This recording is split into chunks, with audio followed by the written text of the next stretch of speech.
Pasukan Pertahanan Israel atau IDF merilis detik-detik saat pasukan patroli Golani merebut Kastil Beaufort yang bersejarah di Lebanon Selatan. Dalam operasi ini, pasukan bergerak melalui benteng untuk memasuki kastil. Tidak ada perlawanan dari pasukan Hizbullah karena memang kastil ini sudah lama tidak digunakan. Namun Israel memandang kastil ini penting karena dipandang sebagai benteng peninggalan Perang Salib dan punggung bukit strategis yang menghadap ke Lebanon Selatan dan Israel Utara. Sebelumnya, Israel pernah menguasai kastil ini dari tahun 1982 hingga 2000 setelah memenangkan pertempuran Beaufort dalam Perang Lebanon Pertama. Operasi ini dilakukan di tengah gencatan senjata yang rapuh antara Israel dan Lebanon.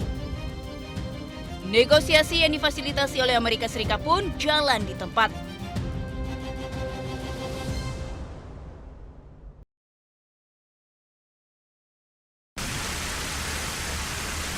Paris dilanda suhu panas ekstrim di tengah gelombang panas yang menyapu sejumlah wilayah Prancis. Warga terlihat berusaha mendinginkan diri di air mancur kota, sementara sebagian lainnya menggunakan payung, kipas tangan, dan meminum air dari fasilitas umum untuk menghindari dehidrasi.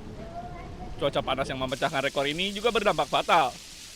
Media lokal melaporkan, sedikitnya 7 orang di berbagai wilayah Prancis meninggal dunia akibat kondisi terkait gelombang panas.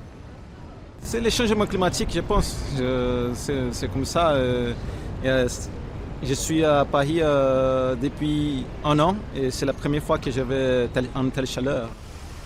Badan Meteorologi Prancis mengeluarkan status siaga oranye untuk 8 departemen di wilayah barat negara tersebut. Otoritas setempat mengimbau warga untuk membatasi aktivitas di luar ruangan dan menjaga asupan cairan selama gelombang panas berlangsung.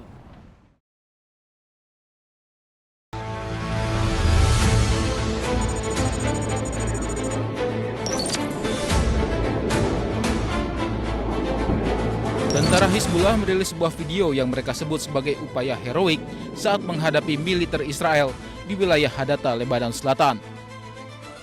Para prajurit Hizbullah siapkan sejumlah senapan mesin serta bahan peledak untuk persiapan bertempur. Menurut media Hizbullah, para prajurit bertempur dengan iring-iringan kendaraan militer Israel yang akan menguasai kota Hadata.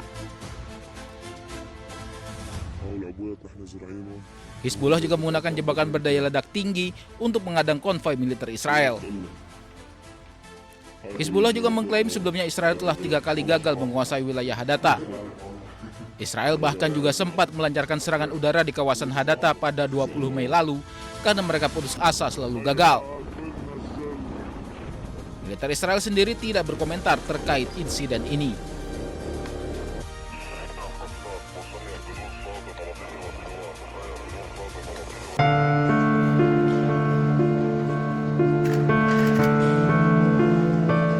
Pemimpin sayap militer Hamas, Brigade Al-Qassam, Muhammad Odeh, tewas bersama istri dan 2 anaknya dalam serangan udara Israel di wilayah Al-Rimal, Gaza.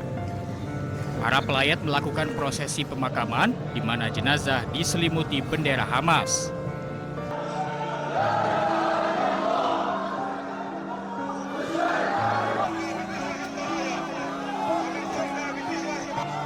Sementara itu, militer Israel mengonfirmasi bahwa mereka telah melakukan serangan yang menewaskan Muhammad Odeh. Total 5 orang dilaporkan tewas dalam serangan udara tersebut. Sementara Hamas mengecam serangan udara tersebut dan menyatakan Odeh telah menjadi anggota organisasi Hamas selama lebih dari 3 dekade dan menjadi bagian generasi pertama sayap militer Hamas. في الأيام المباركة ما بنحكيش إلا بس بالدين. نحكيش بفرحة، نحكيش بفرحة لأي مسلم عندنا في قطاع غزة. إحنا المظلومين بس في قطاع غزة. العيد للأمة الإسلامية اللي برا قطاع غزة واللي برا فلسطين. إحنا بنقول كلمة واحدة بس. انظروا علينا بعين الرحمة. إحنا مش ناقصنا التعب. إحنا تعبنا أكتر من هيك. Tentara Israel menambahkan bahwa Odeh adalah pemimpin senior terakhir yang tersisa yang terlibat dalam perencanaan serangan Hamas ke Israel pada 7 Oktober 2023. Sejak serangan tersebut, Israel telah membunuh 4 pemimpin sayap militer Hamas. حسبي الله ونعم الوكيل.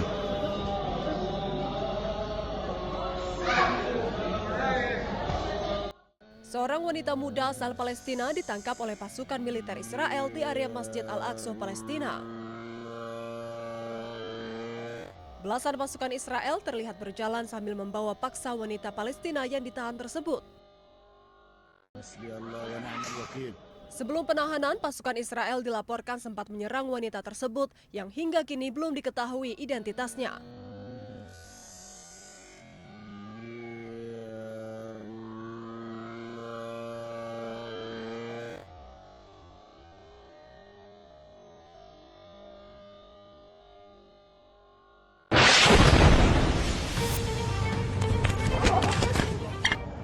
Israel kembali menyerang jalur Gaza Palestina, tepatnya di permukiman di kamp pengungsian Nusairat.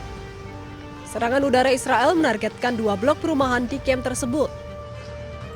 Akibatnya sejumlah rumah, gedung, hingga kendaraan mengalami kerusakan parah.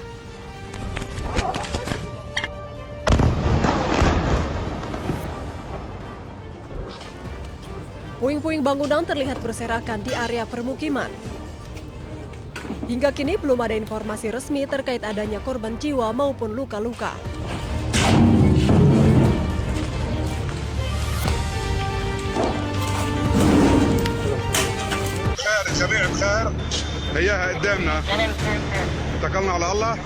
Militer Israel melancarkan gelombang serangan udara besar-besaran dan meluluhlantahkan kota Tyre, Lebanon Selatan.